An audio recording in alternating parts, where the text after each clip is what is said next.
Ang Bulacan ay isa sa mga lalawigan ng Pilipinas, kung saan matatagpuan sa 3 rehiyon o gitnang Luzon. Masasabi nga lalawigan ito ay lalawigan ng bulak, bulaklak at mga bayani. Dahil pinaniniwala ng Bulacan ay hitik sa bulaklak, bulak at kasaysayan. Ang Bulacan ay nagmula sa salitang bulak sapagkat maraming puno raw dito noon ng bulak. Kaya di naglaon, tinawag itong Bulacan. Ang lalawigang ito ay matatagpuan sa Hilagang Kalakhang, Maynila, Pampanga sa Kanluran, Nueva Ecija sa Hilaga, Aurora at Quezon sa Silangan, at Rizal naman sa Timog. Ito ay binubuo ng 22 bayan at 2 lungsod, kabilang sa mga bayan ay ang Ubando, Angat, Balagtas, Marilao, Norsagaray, Bukawe, Bulacan, Bustos, Hagunoy, Kalumpit, Doña Remedios Trinidad, Giginto, Pandi, Paungbong, San Miguel, San Ildefonso, Plaridel, Pulilan, San Rafael at Santa Maria. Kabilang naman sa 2 lungsod ang San Jose del Monte at ang Malolos na siyang kabisera ng bayang ito. Alam niyo ba na taon-taon ginaganap ang Singkavan Festival? Una itong tinawag na Linggo ng Bulacan noong 1956 sa pangunguna ni former Governor Obet Pagdanganan. At di naglao, naging Singkavan Fiesta noong 2005. Dito ipinapakita ang galing ng makabagong Bulakenyo at ang pagpapasalamat sa Patrong Our Lady of Victory. Ang piyestang ito ay ginaganap tuwing 2 linggo ng Setyembre taon-taon, kung saan ibinibida ang kulturang Bulakenyo, mga produktong pinagmamalaki ng Bulacan at tradisyonal sa ating lalawigan, balagtasan, kundiman at sayawan. Halin at makiindak, makisaya at mamiesta, Singkavan, sining kalinawan ng Bulacan, Singkavan 09, kahapon, ngayon at bukas, husay ng Bulakenyo'y walang kupas.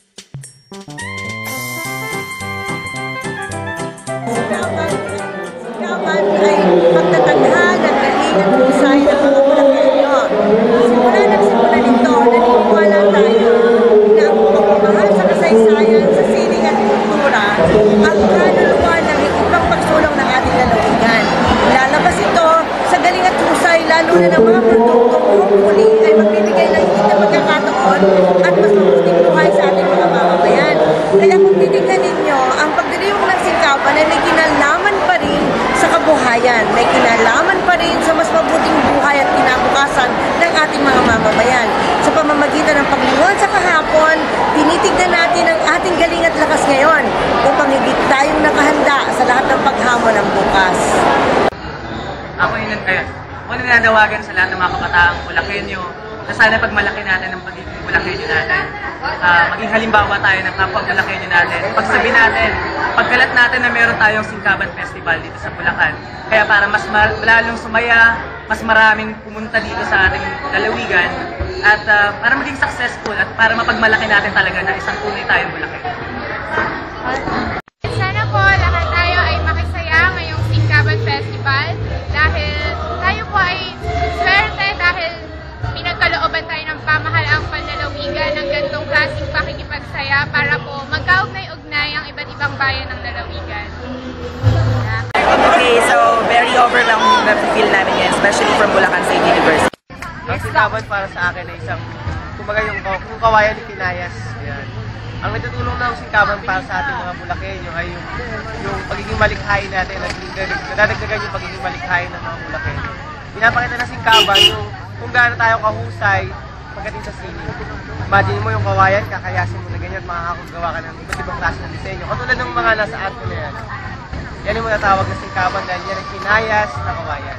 So yun lang yung masasabi ko. Salamat. Yung isa siyang kasiyahan ng mga Bulakenyo dito sa Bulacan, kung saan ipinapakita nila yung kanilang mga pagka-Bulakenyo, yung kanilang mga produkto, ipinapakita nila sa buong bansa na sa pamamagitan nito yung kanilang mga pinagmamalaking mga produkto, mga kultura, tradisyon ay may pagmamalaki na nabibigyan ng pagkakataon ng mga Bulakenyo na ipakita ang kanilang mga galing at talento bilang isang Bulakenyo. Yung Singkavan, isa siyang part ng tradisyon natin na ngayon sineselebrate natin siya para maalala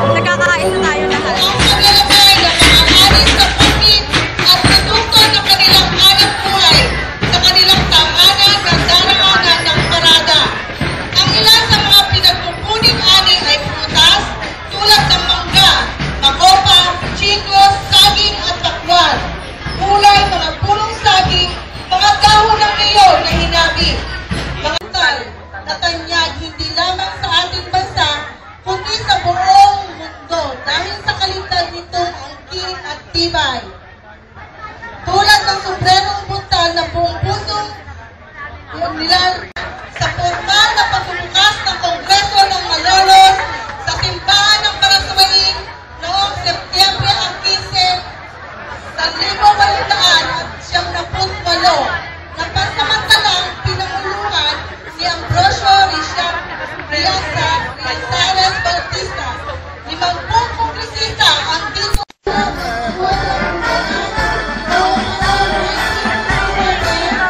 Ay, kuya, pasensya na po. Sorry po, nasanay mo tayo ng tayo. Huwag mo na ako tayo, ma. Hindi na po, kuya. Nasanay mo ba kayo ng tayo?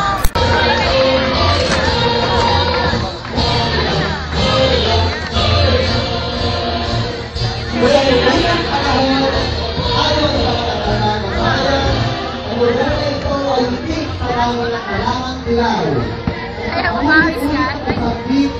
Kasi ang gamit pananggalang sa sikat ng araw, maging sa matinding pulos ng ulan. Iginitna ang makulay na sagisag ng giginto na siyang nagsisilbi.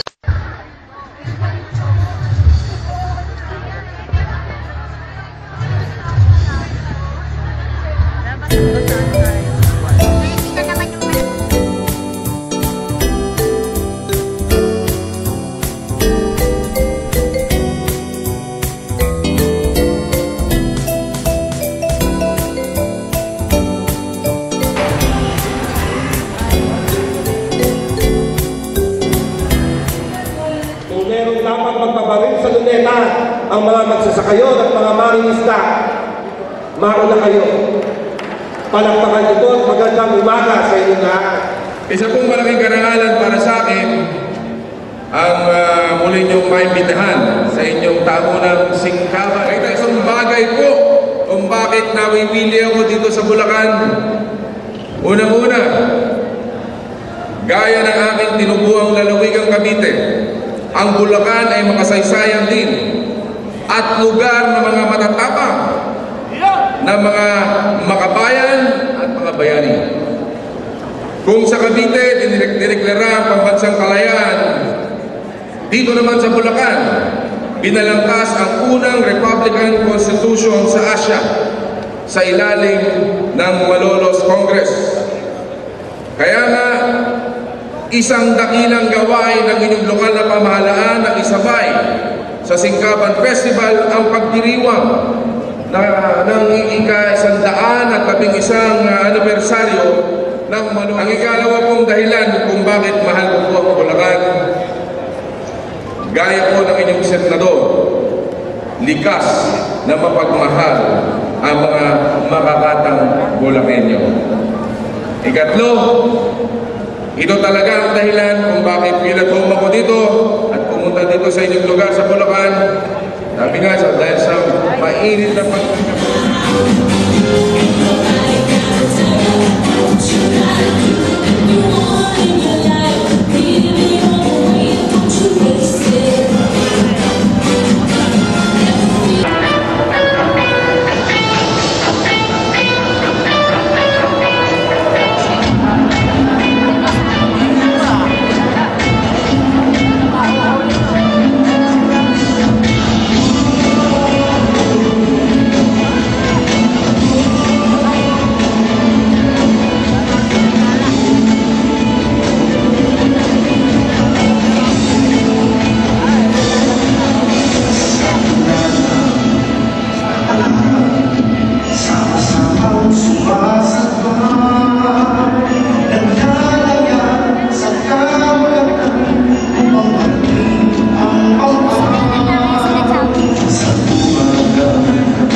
kaibigan, Governor John Mendoza, kayo po ay malugod namin tinatanggap dito po sa Kapitolyo, kaugnay po ng pagdiriwang ng Singkaban Fiesta. So, inaasahan po natin na kayo po ay mag-enjoy sa paghapon ito. So, marami po kami mga inalaan ng mga gawain para sa inyo. Para naman po yung pagpunta ninyo dito sa Kapitolyo ay maging kasiya-siya para sa inyo. Gusto niyo ba yon? Sino ba ang may gustong makakuha ng mga laruan? Lahat, Ate Pia. Sino ang gustong makasakay doon sa mga rides, sa perya? Nako, lahat din, Ate Pia. So, lahat yan po ay inyong gagawin sa araw na ito. So, mag-enjoy po kayo. Sana po ay mga sisters, good morning po. So, marami pong salamat sa inyong pong pagpapaunlak sa aming imbitasyon sa Singkaban Fiesta. At maraming salamat po sa inyong pakikiisa. Muli po, isang magandang umaga po sa ating lahat. Sana po, ganito na lang po yung panahon, ano? Huwag na lang pong umulan o huwag pong uminit na matinding mainit na mainit. So, enjoy the day. God bless po. Maraming salamat.